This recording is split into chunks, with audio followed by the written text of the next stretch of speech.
বাংলায় এরকম ভিজুয়ালি একটা গান দেখতে পাবো এটা আশা করা যায় না। মেগাস্টার কাকে বলে সেটা কিন্তু দেখিয়ে দিচ্ছে দিনের পর দিন। গানটা কিন্তু মারাত্মক লেভেলের গান হয়েছে।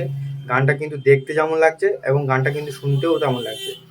গানটা তো প্লে করে কয়েকবার দেখলাম, কিন্তু গানটা দেখার পরে কয়েকবার শুনলাম, শুনতেও কিন্তু খুব দারুণ লাগছে। গানটা কিন্তু লিখেছেন প্রসেন, ঠিক আছে, এবং গানটা গেয়েছে ঈশান এবং সুচিস্মিতা চক্রবর্তী। গানটা দুজনের গলায় কিন্তু শুনতে খুব দারুণ লাগছে এবং গানটা একটা মাইথোলজিক্যাল ভাইব দিচ্ছে। একটু আলাদা রকমের সমস্যার মধ্যে আছি, যে কারণে এইভাবে ভিডিও বানাতে হচ্ছে। তো গানটা নিয়ে পরে আরো ভালো করে ডিটেলসে কথা বলবো, ঠিক আছে? তো জাস্ট এইভাবে রিভিউটা দিলাম। আর হ্যাঁ, আর একটা জিনিস, কি বডি ভাই বানিয়েছে! বাংলা সিনেমায় এরকম বডি কিন্তু অন্য কোনো স্টারে নেই। বাংলা সিনেমায় এরকম বডি ফিটনেস, এই যে সিক্স প্যাকস দেখালো দেব, ঠিক আছে, অডিয়েন্স তো এমনি পাগল হয়ে যাবে, ঠিক আছে। আর এরকম বডি এই মুহূর্তে কিন্তু কোনো হিরোর নেই, বাংলা ইন্ডাস্ট্রিতে কোনো হিরোর নেই। আলাদাই লেভেলের, আলাদাই লাগছে, একদম আলাদাই।